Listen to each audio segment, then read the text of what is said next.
we created an SLP called Community Cleanup. In this SLP, students learn the values of taking care of their local community in an effort to take care of the environment. Our SLP will begin by introducing the topic of poorly kept parks into student conversation. By comparing the difference in how their local park looks before they pick up trash and after they pick up trash, students will further understand how their individual actions can positively help the environment. They will be introduced to the topics of reducing, reusing, and recycling. Furthermore, students will learn how to sort different materials either into the trash or into the recycling. Next, students will visit a local park together as a class. Each student will be given a pair of gloves and a large trash bag. Some may be provided with trash grabbers.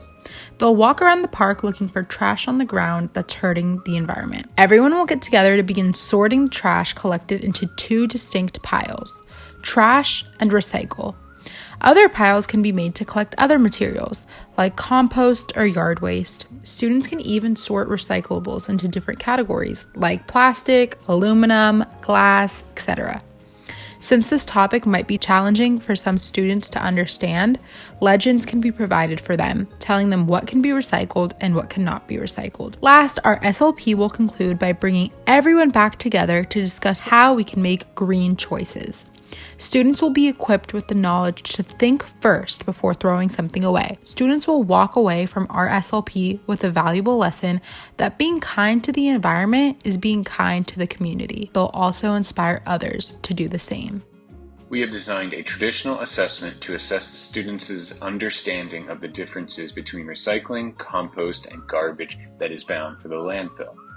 Our SLP takes place within a first grade classroom, and most of them are emergent readers. So we created an assessment where the students will be asked to sort different photos of materials into either the recycle, compost, or garbage column. Students will be assessed based on how many photos they were able to correctly glue into each of the three sections. This formative assessment will be administered to our students close to the end of our SLP. This assessment is a simulated version of picking up trash at the park. They were asked to sort through it all. The results of this assessment will guide by letting us know what area of the SLP we will need to revisit and review. We have designed a performance task that will serve as a summative assessment at the end of the unit. We have designed a portion of our lesson to afford our students time to brainstorm and to create a meaningful poster that will inspire other members of their community. Students will be in groups of 2 to 3, work collaboratively will give them a platform to articulate their learning to a peer and simultaneously learn from one another. First, we want them to create a headline or title for the poster. Next, students will need to develop a call to action or slogan to convey the importance of the reader's investment in this issue. The following section of our assignment has the students conveying 2 ways to properly sort trash, do's, and 2 ways to avoid intermingling trash, don'ts. Visual posters are important to the viewer. This is what will draw the viewer to read further and inspire their action. Our research into service learning projects showed that they satisfy the need for hands-on experiences by allowing students to take an active part in their own learning while engaging in service for their communities. SLPs encourage independence in decision-making and increase students' self-efficacy, bolstering their confidence in themselves and their abilities to make a difference in the world. We found that effective SLPs should be an instructional strategy to meet learning goals, not simply community service without educational context. This means that reflecting on the project and what students have learned from it is an important step. The SLP's focus on recycling supports students' understanding of earth science. Our research showed that knowledge of earth science is critical for humanity to successfully respond to the challenges of the climate crisis. Working together within the community to address climate change with concrete action will help our students to draw deeper meaning from the SLP. To ensure our SLP reaches all of our students, we have planned differentiation in our instruction and assessment with accommodations woven in. To meet the needs of our English language learners, we plan to implement various methods to bridge the gap between their primary language, or their L1, and the English language, or the L2. To accomplish this, we plan on providing visuals in our ELL students L1. These photos will also be provided on their assessments so that we can assess their knowledge regardless of any language barriers. Also, we plan to supply all of our students with a legend containing pictures, which will serve as a reference guide to help sort between trash and recyclables.